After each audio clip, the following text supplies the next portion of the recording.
Coucou tout le monde, c'est Lucie. Et si vos armoires de cuisine devenaient votre nouvelle boîte de peinture?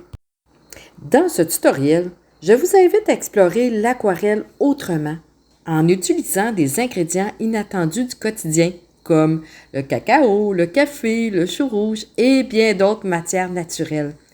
Dans ce projet-ci, je vous suggère de faire votre carnet d'expérimentation. Allez voir sur ma chaîne L'Aquarelle et au-delà, vous allez voir un tuto sur un carnet de croquis personnalisé. Voilà le résultat de mes aliments.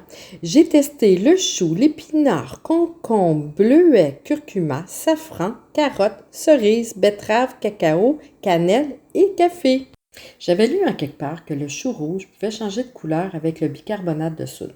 J'ai voulu comprendre pourquoi. En fait, les aliments qui contiennent du rouge, violet, ont un pigment naturel qui est appelé anthocyane. C'est des molécules qui changent de couleur selon son environnement de pH, soit très acide comme le citron, le vinaigre, ou basique comme le bicarbonate de soude.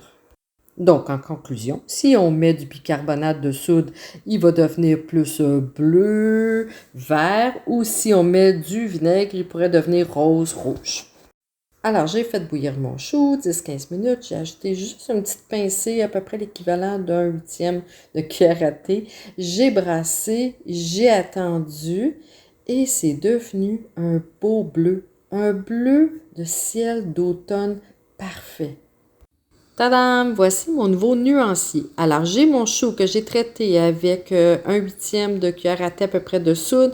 Mon chou rouge que j'ai traité avec plus de bicarbonate qui est devenu un vert tendre. Mon épinard qui a été traité juste avec un mortier, un peu d'eau. Mon concombre. Du bleuet que j'ai mis aussi du bicarbonate de soude. Curcuma, safran, carotte, cerise, betterave, cacao, cannelle et café. On est prêt pour notre test. On peut reprendre l'arbre qu'on avait fait dans l'autre tuto précédent et on fait notre traçage, la même chose. Et on peut commencer à mettre nos premières couleurs. Je vais commencer par le cacao. Le cacao qui m'a quand même assez surprise pour sa texture très enveloppante et très crémeuse. Ça a donné un beau rendu. Je suis assez satisfaite du cacao en poudre. Je vais vous montrer une autre astuce pour préserver les blancs. Vous pouvez toujours prendre du fluide de masquage traditionnel, la cire blanche comme on a fait dans mon autre tuto. Vous pouvez aussi mettre du ruban de masquage. Vous pouvez en mettre de façon stratégique dans l'arbre pour laisser la lumière passer à travers les feuillages.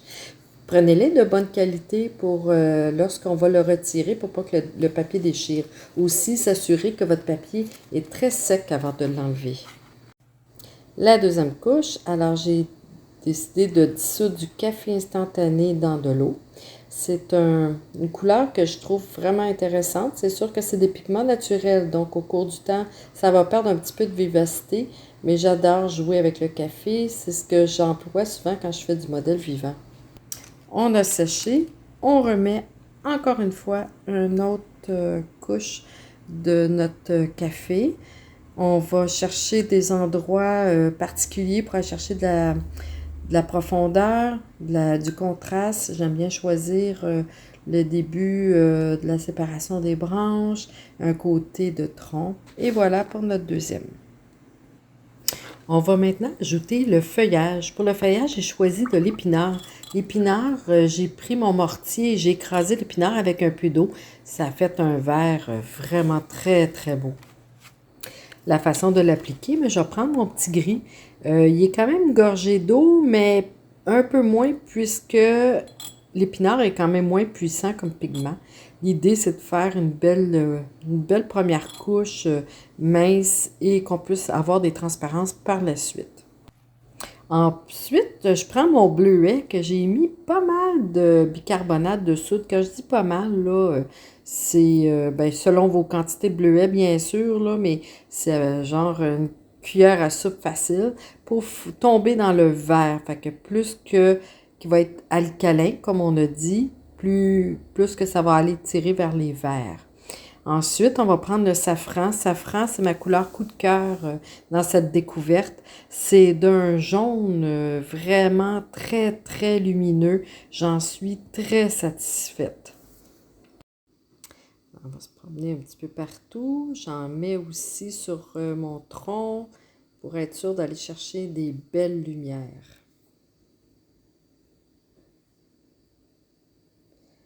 Pour l'autre couleur, je vais remettre mon bleuet.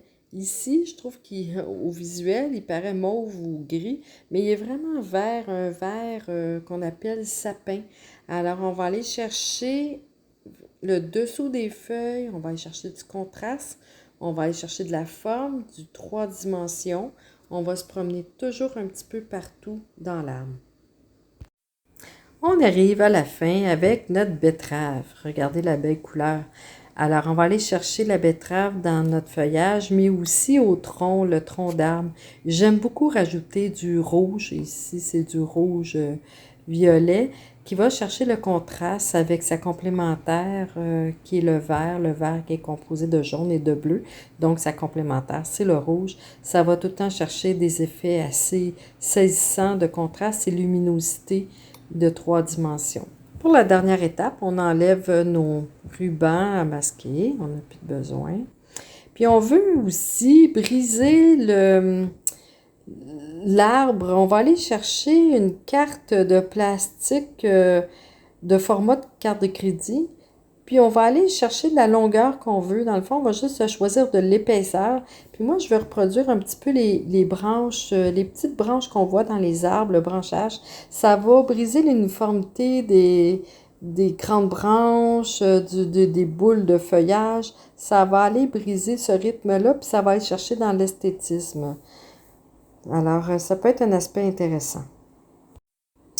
On pourrait faire 2-3 petites retouches. Quand on s'est reposé, on le regarde. On pourrait pimper encore plus notre arbre, il n'y a aucun souci.